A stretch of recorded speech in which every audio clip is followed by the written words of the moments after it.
Hello everyone, welcome back to SportsPro Live, joined by our friend JB at LaSource.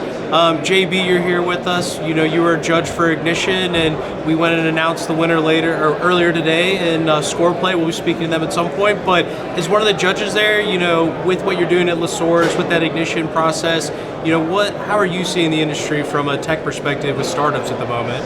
Yeah, so first congrats to Scoreplay. I have to be honest, being on that jury was not an easy one. 8 good startups and even scale-ups, so that was a bit difficult to make a decision, but well done on them. Good product, good team, so well done. What a question to start with. Around what we see, I mean, at the end of the day, I think, and you've been covering it for years, I think now it's finding the right content at the right time under the right platform.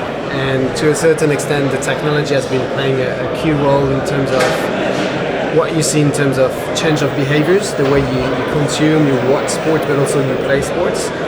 And I think it's fair to say that rights holders, but also the business partners, being podcasters or new players coming in, sponsors, they are trying to use tech to actually better serve the fans in their all different ways. And I'm not just talking about the Gen Z or the Gen A and the younger demographics and everything, even the older ones like me or my dad. We need to be served to a certain extent, and we need to have the right content at the right time, again, on the right platform. And I think technology is playing a key part into this in terms of how you deliver that kind of good product to everyone. It seems like that you talk about content, and this is the 10th edition of SportsPro Live, and we did a session at the start of the event talking about some of the big trends that we've seen change. And really, I think that's the number one thing, is it's all around that content bit, because it's fueling the commercial side as well. It's fueling the relationship with fans. Every major sports property that I can think of had next to no content teams and businesses in place 10 years ago, and now they're built centrally around being that hub. And they're here talking about not only how to produce it, but what technology to optimize the process or to enable more wider distribution, to make things more innovative and more fun for younger generations. I think it's a good shift because it's not necessarily content first, but the reality is that the business model is all around eyeballs. And for rights holders, they've realized that they used to be in a monopoly position for years, for decades, and there's other forms of entertainment out there. And you need to fight to make sure you have that kind of attractiveness, to make sure you retain the fans and you can grow the audiences. And the thing is, like with data and the tech, you cannot lie anymore. You cannot say, I have X number of eyeballs, or 8 figures or 9 figures and X million or X billion of views. It's, at the end of the day, customer acquisition, lifetime value of the fans, all these numbers coming from the sponsorship, from the broadcasting world, which is also completely disrupted, I think has impacted sports to a certain extent. And now it's like, okay, to remain relevant, again, as a rights holder, what can I offer to my sponsors, to the broadcasters, which are also feeling pain on the other side of the business and that are trying also to be profitable. And rights cost a lot of money. You need to sell at the other end, and so it's, at the end of the day, how can I produce a content which is relevant for all that partners that can then make a win-win collaboration at the end of the day. So. Just quickly, I'd add, we had Spotify in Barcelona on stage yesterday, and I thought what was really interesting about that is that Spotify basically said, effectively, it's the way they measure success is a media buy. Effectively measuring the media value of those rights. I don't know all the numbers there, and I don't want to be too harsh or anything, but I think that the expected value of a sponsorship like with Barcelona could have been too high from the team perspective or from the agency compared to Spotify coming in and being very brutal in terms of, this is the number of people on your platform, on your CRM. This is more or less the CAC, so the customer acquisition. This is more or less the lifetime value. If we do a simple math, this is what it is.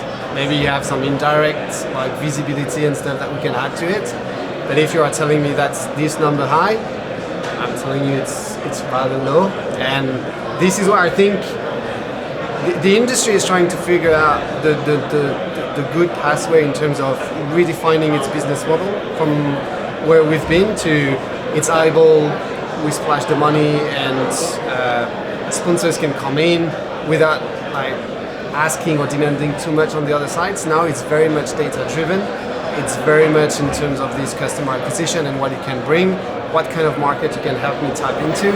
And I think they are very much like careful in terms of how they are spending. And so the team, ultimately, even the rights holders, they need to adapt to that new reality. And it's at the end of the day, I think it's they need to come and to align on the plan. I mean, I'm not a pessimistic guy. I truly believe sport has everything in hands, all the cards to remain the number one entertainment, to drive lots of value. It's just a realignment also with the overall business, how tough it can be on the streaming world and the subscription. You know it better than I do. And so it's finding that balance, and if I'm going back to where I come with tech and new technologies and the equity, at the end of the day what we see is also people coming in to gain financial return. Now, you have new owners and what they want is a X5 or X8 out of it, and so sports properties will need to think like that as a future. There is an interesting point that came up in the executive forum I was hosting yesterday on business transformation, and I think one of those like buzzwords that get used at this event is digital transformation, and the question was actually posed, at what point do we stop saying digital transformation? We just refer to it as work. Like, at what point have we gotten to the point that change is just a constant in what we're doing, that it no longer has a word that makes it its own thing to where it is just work, and I think it's different for some people. There's some rights holders that are probably further along in that transformation than others, where digital transformation probably isn't the correct way to define it. But just given your work, what you're doing at LaSource, or looking back at what your role was at UEFA, it is an interesting point. At what point is digital transformation not even relevant as a term? It's just sort of, you've reached, and that's the thing, innovation's always continuing, it doesn't stop, but at what point is it no longer a digital transformation project? It used to be relevant for Web 2. Yeah. Let's be honest, like when you were discovering the kind of social media that you needed a tech stack actually to understand who are your fans, what are the different touch points, how you can better sell the tickets, how you can better serve the different fans, how you can go to broadcast partners and tell them, okay, we're gonna personalize the content, make it more immersive. And the digital transformation is actually the work that everybody should be doing across the different departments, especially in marketing. Now, the thing is that if we were talking a lot about it, I think it's because there's difficulty as well from a sports organization standpoint to actually drive that change. So that was a bit the barriers you were mentioning at the beginning. I think there's different reasons for rights holders. I mean, we come from another era. If I talk as a UEFA person or as a rights holder, it's like they were settled in the 20th century. We're living in the 21st century in a completely different environment, and the way it works, the governance, the process. But I think the main barriers I see is like the time, the resource, and the knowledge. These are combined barriers that I see, which makes it tough for rights holders to truly engage on a digital transformation, per se. And so this is why we're still talking about it, why we should not be. But you see, I mean, you talked about the usual suspects. If I look at it from the NBA, I mean, it's a cultural thing at the end of the day. It's like how you play the long term in terms of allowing your teams to actually dare and be capable to try these new things, but to come up with these kind of things. And even in Europe, the DFL, I would say the DFL, but it's, again, you need to play the long term, you need to allow the time, you need to have the right processes, the right resources, and you need to have the knowledge. I'm not saying you need to be a first mover, but you need to be a quick follower, or you need at least to understand, to be able to catch up the trends, and to make sure you have the people in-house to question also your partners to better deliver the results for them. To your question though, I look at it as the business transformation, or the transformation part of that is if you feel like you're behind and you need to bridge a gap. When you get to a baseline that you're close to how you think you should be, then that's business as usual. That's how I would look at it. It's simple terms like, oh crap, we are way behind. We need to transform the way we work to get up here. And then once we're here, To catch up. you have to keep innovating. You have to keep driving that push to keep innovating across the business. But that's the innovation bit rather than the transformation bit. I like to simplify things. I don't know if that's how I would look at it anyway. Well, no, it was the question that was posed, and it was an interesting point. And in those exec forums, you've got the NBA, you've got Major League Baseball, the NHL, who, as you say, are already at that plateau. But then you've got some of these organizations that we won't necessarily name and shame because they're here trying to improve themselves. They're not on that level yet, and part of that's a resource perspective. But it was just an interesting conversation because for some of them, as you mentioned, JB, it's a cultural thing. It's not it's ingrained into what they are already doing. And it's also, you talked about data before and the access to data, and those organizations, what was the term? I spoke to the NFL yesterday, and they're like, we've got data scientists and analysts falling out of the cupboards, like they're everywhere.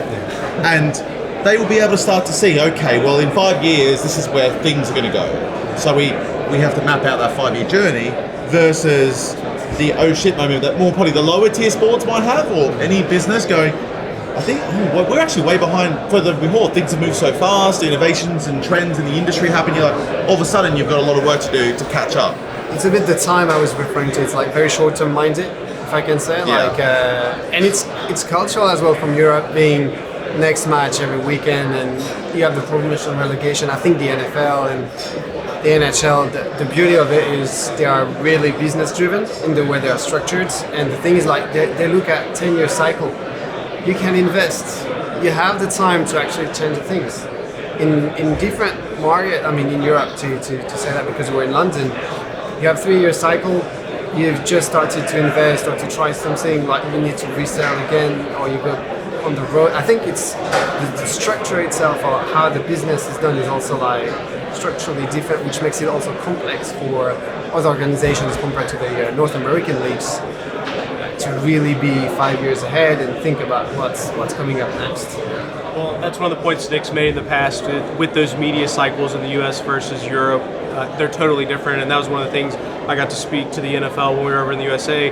Their media rights deals are done for the next 10 years, so they have that window to innovate, try new things. If they get it wrong, they've got time to work on it, whereas if I'm Sky or on BT or wherever that is, if I'm going to try something new, like that next media cycle is coming up really quickly, and it's hard to make those mistakes if you know you're going to be up in negotiation. And do you really want to invest into that? Not necessarily, and I think like DAZN is talking today, I think they have understood the shift from where they were to now being a product, to be this kind of one-stop shop for which after you can sell other services. But I mean, they had to invest shitloads for years. They had to understand the market. They lost money. They had the opportunity to do it because capital was free at the time. But today, it's even more of a struggle if you really want to invest, to have this kind of product and platform, to after better leverage and be profitable. I mean, I'm not saying it's an easy game. So this is why I think rights holders, it's also tricky on their end to put all that together. And clearly, time is. It's ultimately, to wrap on this point a bit, I'd say, is like there are a few examples in the industry of unabated success. There's some examples of great organizations who are doing great things. The NBA's lauded a lot of its innovation, but even their app and platform was met with a lot of technical challenges. I heard a lot of people that were saying it wasn't, it definitely was far from perfect. We've seen what's happened with Apple and the MLS. We've seen what's happened with Netflix, even trying to live stream.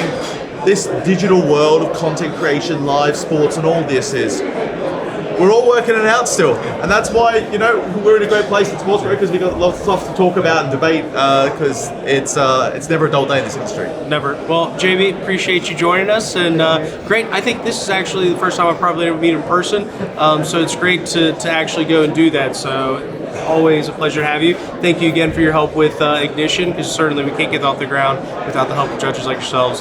Thank you guys for having me. It's always a pleasure to be here. Thank you guys.